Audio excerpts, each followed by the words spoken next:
Good morning, everybody. Thank you for being here. I appreciate the attention to this matter. I know folks have wanted to talk to Todd and Savannah, so they're here to do that. I'm going to let them introduce themselves and tell a few words. We'll take questions after. How are you guys? Good. We woke up today and they were still at home. So it's honestly felt like such a dream to have them at home. And I'm just so grateful, obviously, to President Trump, the administration, Alice Johnson, just everyone within the pardons office. Alice obviously came on my podcast a year and a half ago, I think, before she ever even got the role. And what I respect about her is she's not in the art of giving favors. Neither is President Trump. And when she got the role, she looked into our case. They saw the injustices. The media loves to run with this $30 million scheme without doing the research to look into the documents. And there was no $30 million scheme. But I just appreciate the administration looking into it and seeing the faults within our case, the corruption, and just the weaponization of the DOJ. So we are just so excited and moving forward. Obviously, getting them home the past 2.5 years, I have fought. Like, that was my number one priority, was getting my parents home. But now that they're home, now we move on to all the other men and women that are in the system and getting them home. And I know we're going to continue to work. We're going to be in D.C., and Mom and Dad are now along for the ride because we're not leaving those men and women behind. There's too much work that needs to be done. There's too much reform that needs to be done. So we're just super excited, and here he is, Todd Chrisley, after running from, the media and Nordstrom yesterday. Good morning, guys. Thank you all very much for coming today, for having the interest. I want to thank first and foremost my Lord and Savior, because that's who got me through it. I want to thank President Trump. I want to thank the administration. I want to thank Alice Johnson. I want to thank every person that has prayed for us, that has stayed in the fight and that fought for the truth to come out. And so I am grateful for it. And as Savannah said, she has fought a long fight.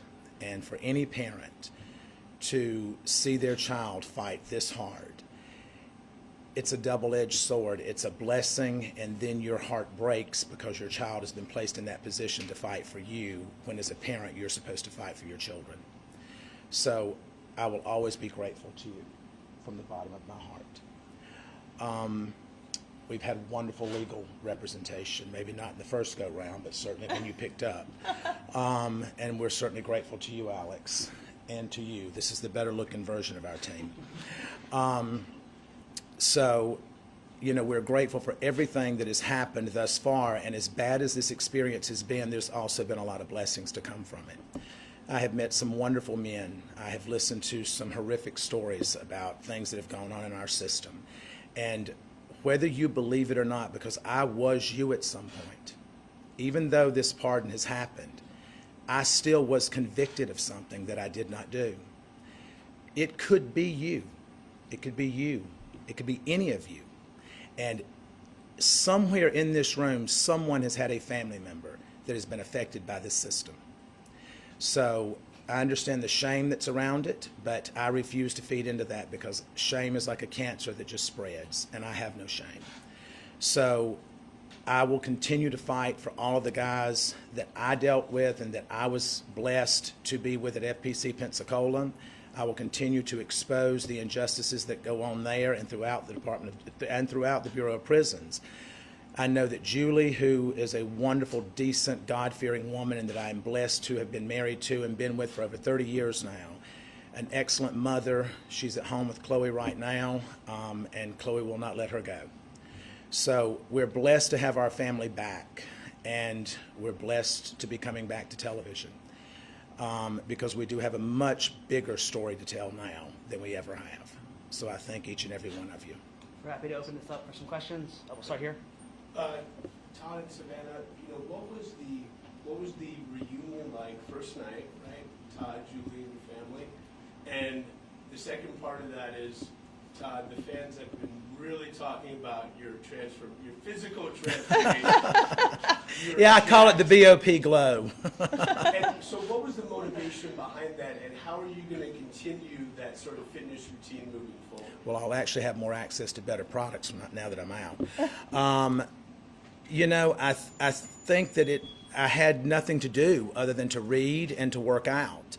And so I worked out every morning at 10:45 until 12 with my buddies there, and I read, and my walk with Christ became deeper.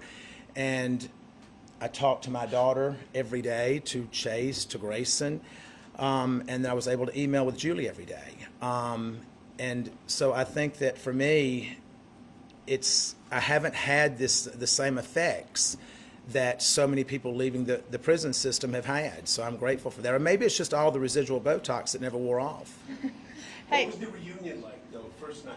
Yes, I think for me, obviously I went to pick up my dad. And when he walked out, it was just such an overwhelming feeling, because the last time I was there, I was dropping him off and watching him walk away. So I think watching him walk towards me, I was an absolute disaster. And we left there, and it was amazing. And I FaceTimed my friend Margot, who works within the administration, and she goes, "Hold on a second." She was like, "I'm here with the president." And we got to FaceTime the president, and it was a full circle moment. I think that it was, you know, as Savannah said, she and Nick dropped me off there, and then you picked me up.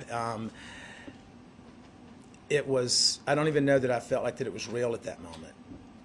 And I woke up the first morning, and I was looking around, I'm like, this is really real. I'm home. So I was grateful for our family to be all back in the same room, to be together, to share a meal together, to pray together, and to know that we're still in the fight together. Question in the second row. Mr. Chrisley, do you have any remorse for the actions that led to your convictions? Oh, you must be CNN. Do I have any remorse? I would have remorse if it was something that I did. Well, your wife did apologize last year in federal court. Well, let me explain to you how that works, if you don't mind. Yeah. You're placed in a position as a defendant to either bow down and kiss the ass of the Department of Justice and accept responsibility for things that you did not do in order to avoid a stronger sentence. And the corruption that went on in our case is going to continue to unfold, and Alex is going to continue to give each and every one of you the evidence that as it comes in. First row. Next question. You haven't seen your wife in so long. Hearing her voice, seeing her, what was that like? It was overwhelming. It was overwhelming. Julie and I have been together for over 30 years, and she is my best friend. We have raised our children together, a grandchild that is now my legal daughter, and we've had all the ups and downs. You know, we've gone through breast cancer together. We've gone through multiple medical procedures with her, and it was great to be home. No matter where that is, as long as she's there, it's home. Got a question up here. Hey guys, welcome home, Todd. Thank you so much. Welcome. I know this has been a big journey for you and for you, Savannah. What is one thing that happened behind the scenes that maybe you want the public to know and to understand? You want to go first? I think, obviously the biggest misconception right now is that I either paid for a pardon or slept for a pardon. That's something I would have done. That's the biggest misconception right now. And if people knew the countless hours and the money and the time that I spent going to D.C., literally with not a meeting scheduled, and I just got on a plane and went and said, I'm going to be in the right room at the right time and meet the right people. I fought hard and I was exhausted and I begged for meetings. There was nothing I was never too good to ask. And that's the thing is people think, oh, you're a celebrity, you're white, you have money, that we got an upper hand, and we didn't. I had to fight, and I was relentless, and that's how it happened. Finally, people listened. So for me, that would be something that people just don't quite understand. I think for me, watching it all unfold and listening to what she said that was coming up next, and just being consumed with pride while at the same time knowing that this is a long shot because so many people are told no. And being in the prison system, anyone that says that it's a fair shake, it's not. Because I dealt with young African American males in the prison that I was in that were not treated the same. They were denied programming. They were denied access to certain things. I was not denied that, but we know why I wasn't denied that. And so I think that that is a much bigger picture that we all as a society as a whole need to look at, that we are one. And whether you're Republican, Democrat, or whatever, at the end of the day, when you're in that hospital, you don't care if it's a Democrat treating you or a Republican. Now, some of you may, but I want whoever's going to be the best person to do that. You. Here, then I'll go here. Thank you.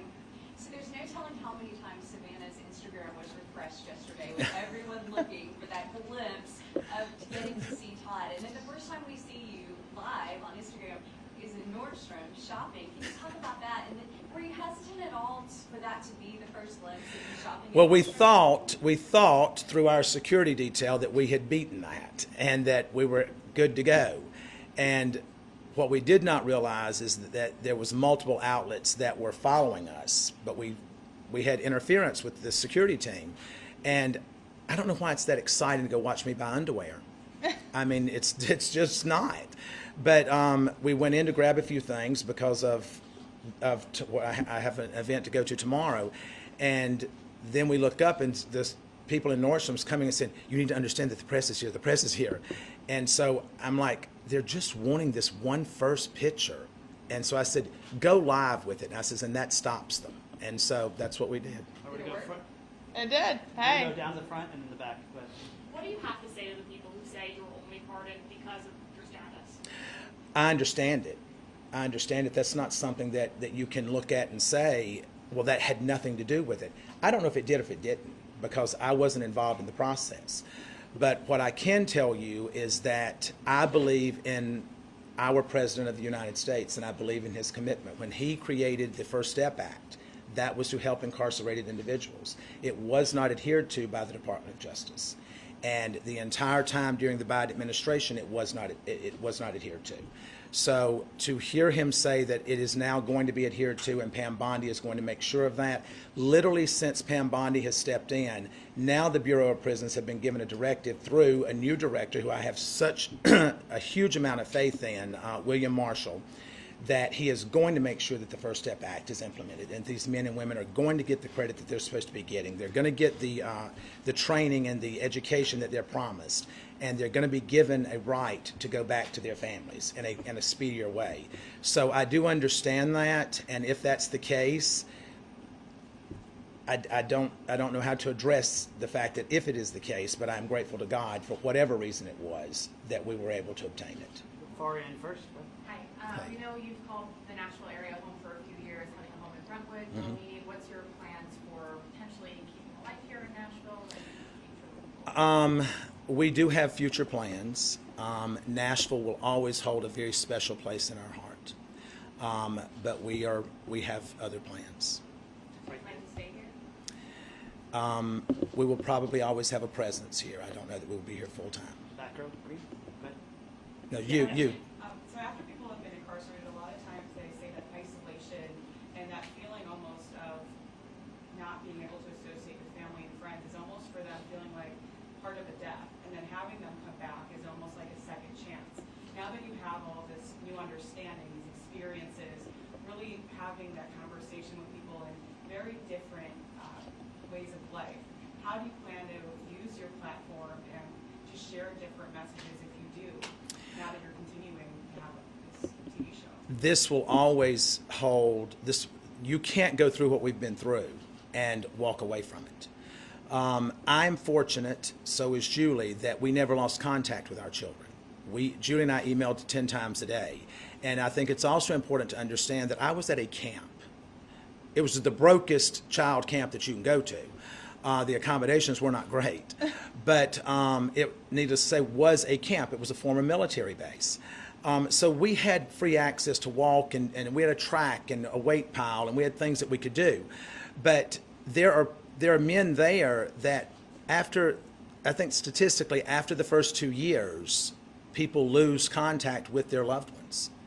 And And that I can't even imagine how that must feel. But at the same time, I think that we at this point, God has said, when you know better, you do better. And it's our job at this point to expose all of that and to try to make those men and women's lives better if we can. And that's what I plan to do. So let's take a step back and take a look forward. First of all, what were both of your first reactions to the part where you were just shocked? And looking forward, tell us, your returns to television, this docuseries. Can you tease what it will be like in nature, what the focus will be? Tell us about that. I mean, when I got the call, like I said, I was walking into the grocery store and I stopped in the parking lot. I was like, what do I do? I was like, okay, go back to my car. And so I sat in my car and had that phone conversation that's online with President Trump. And I was in such shock. I really didn't know what to say. I started crying. Grayson was with me and we're like, oh my God, it's happening. It's happening.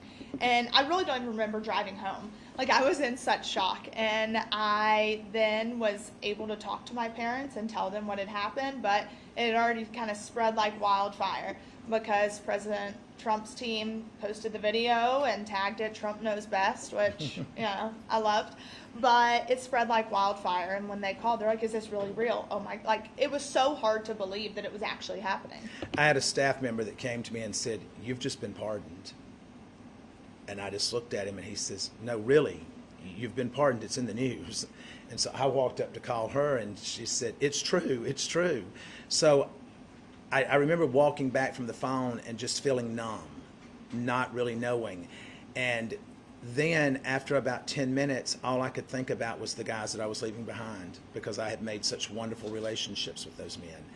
And when I left that day, there was only 317 men at our camp, but they were lined up shouting when I was walking out. And they were saying, don't leave it, don't forget us, don't forget us. And my commitment is to them that I will never forget them. And how about the docuseries? Yeah. So we had been filming, and we had just wrapped filming for all intents and purposes. And then we get the call that they had been pardoned, so we picked right back up. And we're excited because I think this new show is going to give, first off, it's going to give people a look into the trial and things that we went through, and we're going to set the record straight, put some documents out there. Alex is on there. But it comes full circle because we go back and then we get to the point where mom and dad are pardoned, and now we move forward with our lives. And I know for me personally, now I get to be a normal 27-year-old, almost 28. And so my goal, it's like we were talking last night, it's like I'm traveling to 30 countries by the time I turn 30. But going to DC is going to be, I will be there a lot more because now I hope to work with the Federal Bureau of Prisons and Billy Marshall and help them expose the corruption because he has vowed to hold people accountable if there has been abuse and corruption to occur. So I'm extremely excited for that and to work with some organizations, put bills in front of Congress, especially for women who are incarcerated. So that's kind of our goal. And then obviously they've already got all the offers rolling in, so it's going to make life so much easier. You'll see him on quite a few different shows, I have a feeling. So one more question, and then I think we're... Can Todd confirm that you will be a part now of the second portion of the series? We are. Yeah. We started filming literally the night that we got home. As soon as we got home. So I think with this new series, you will see the first time he and mom see each other for the first time. Yeah. Last question. Let her have this question. So I understand you're saying you were wrongfully convicted and that information will come out, but my question is, so, it was under the first Trump administration when the investigation happened and the charges, so how can it be political? Well, if you will look at the individuals that prosecuted this case and that lied to the courts, and that are these prosecutors are no longer with the U.S. Attorney's Office. Tommy Krepp left and is now at the FDIC. Annalise Peters, she is now with Meta. You don't go to Meta and give up a career as a prosecutor. That's not what you do. You don't go to the graveyard of the FDIC when you're trying to build a career as a defense attorney. So I also think it's very important to note that it took 7 years to issue a formal indictment. Exactly. So the investigation was going on for almost a decade. And when you look at it, our judge was the youngest African-American female appointed by Obama. So she allowed so many things to come into trial with the Fourth Amendment violations, and magistrate judge ruled that all the evidence must be thrown out because it was obtained illegally. So we don't know if stuff was planted. Mark Braddock was involved. He got full immunity from the government. So the whole trial was just messy and tainted. And when the magistrate judge ruled the evidence was not allowed in, the Obama appointed judge said, nope, I don't care. We're allowing it all in. And with an email that said, we need to catch a big fish. And the response was, well, Todd Chrisley is the biggest fish in Atlanta right now. And I think it's also important to note that the Office of Inspector General ruled in our favor in their documents, that in their investigation, that stated, we agree that the Chrisleys were unfairly targeted. We substantiate Due to their celebrity status. Yes, we substantiate the Chrisleys' claims that they were unfairly targeted. So at the end of the day, I will sit and say, as his daughter, I believe in law and order. If I believe that my parents did exactly what they were accused of doing, then yes, you have a consequence You have for a that. consequence for it. Do I think the consequence should have been 12 years? No, I do not. That's not even a fair sentence if it was true. But I know in my heart of hearts it was not true. I caught these prosecutors in so much misconduct, speaking to the judge, having ex parte communications.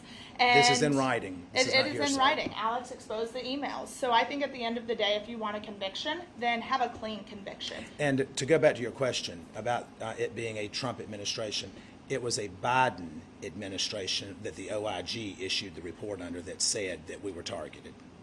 So, thank you. All right, guys. That's it. Thank you all very much. Thank Awesome. you. Thank Y'all have you. a wonderful day. God bless. Thank you.